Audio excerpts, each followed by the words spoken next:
عارف لما حد يقولك انت غلطان وفجأة تحس ان دمك فار وانك لازم تدافع عن رأيك حتى لو معكش اي دليل؟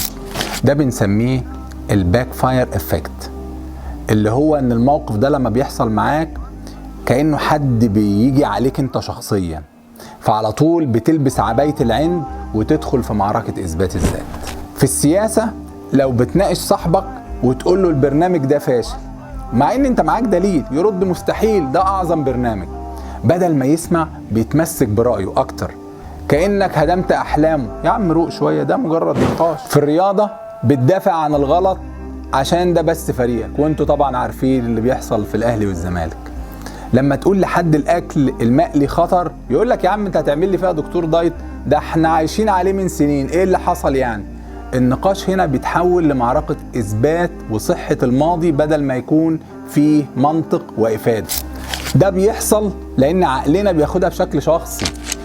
لما حد بيشكك فيها بنحس ان احنا مهددين، خايفين من الخطأ. ده اللي بنسميه في علم النفس fear of being wrong.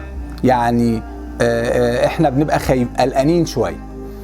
بنعمل ايه بقى؟ بنشغل منظومه الدفاع اللي هي بنسميها الديفنس مود. طبعا لو دخلت في الديفنس مود ده انت بتفضل تدافع مهما كنت خطأ. فازاي بقى تكسر الفخ ده؟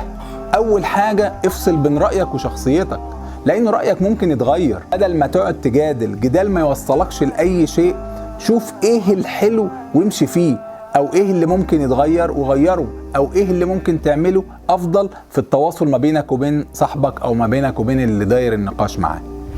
تاني، الحوار بيفتح ابواب الفهم يا طيب، ركز. ويا ريت لو تقبل التغيير، عادي جدا على فكرة. لما انت تعترف بالغلط لو غلطت ده دليل قوتك مش ضعفك. الحياة مش معركة على فكرة. فكر بهدوء وتعلم من غير عند عشان تقدر تكمل حياتك بشكل كويس. واختار انت عاوز تعمل ايه.